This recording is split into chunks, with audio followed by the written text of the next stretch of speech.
वो इसलिए मांगते हैं दूसरे से बेहतर हो सके, इसलिए मांगते हैं दूसरे को नीचा दिखा सके, इसलिए मांगते हैं कि वो मुझसे कम लगे, अपने भोग विलास के लिए मांगते हैं, ऐशो आराम के लिए मांगते हैं और पाते नहीं। कहते जब तुम्हारी इच्छा परमेश्वर की इच्छा के साथ मिलेगी, तुम्हारी मर्जी परमेश्वर की मर्जी हो जाएगी,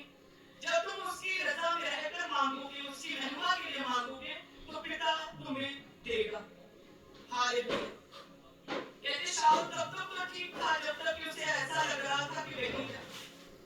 कहते जैसे ही उसने ये बातें सुनी कि इसने लोग क्या कहते हैं, प्रजा क्या कहती है कि शाऊल ने तो हजारों को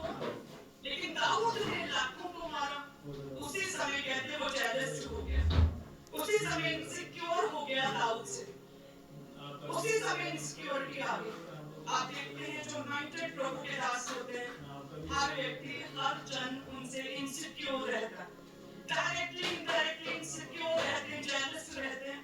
क्योंकि वो क्या है अपने से वो शाऊल की स्पिरिट उनके जीवनों में काम करती है। वो नहीं चाहते कि दाऊद हमसे बेहतर हो, वो नहीं चाहते कि यंग लड़का हमारी उम्र से छोटा और जिसकी फर्स्ट जनरेशन सेवकाई है से चली आ रही है, प्लीज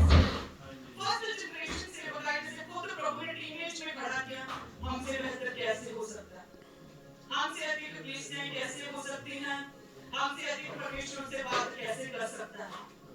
हमसे यंग दिखने वाला हमसे आत्मा में बड़ा कैसे हो सकता है। ऐसे ही कलीसियां हैं आपके जीवन, आपके आसपास लोग जो हैं जो बढ़ रहे हैं, उनके लिए प्रभु का धन्यवाद किया करें, खुश हुआ करें और अपने लिए अपनी बेहतरी के लिए और इसलिए मांगा करें कि परमेश्वर तेरी महिमा हो सके मेरे जीवन में। सही इच्छा से कहते सही तरीके से परमेश्वर से मांगोगे, प्रभु मेरा पिता तुम्हें देगा, महिमा के लिए मांगोगे मेरा पिता तुम्हें देगा।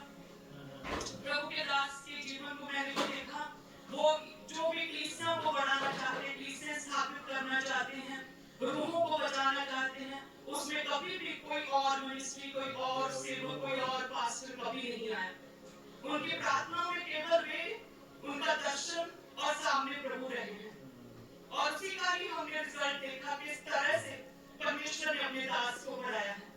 अपने उत्तम आत्मा के साथ प्रभु ने अपने दास को मसा किया। आपके दास कहते हैं कि जब मैं प्रभु में आया तो मेरी एक प्रेयर रिक्वेस्ट थी कि परमेश्वर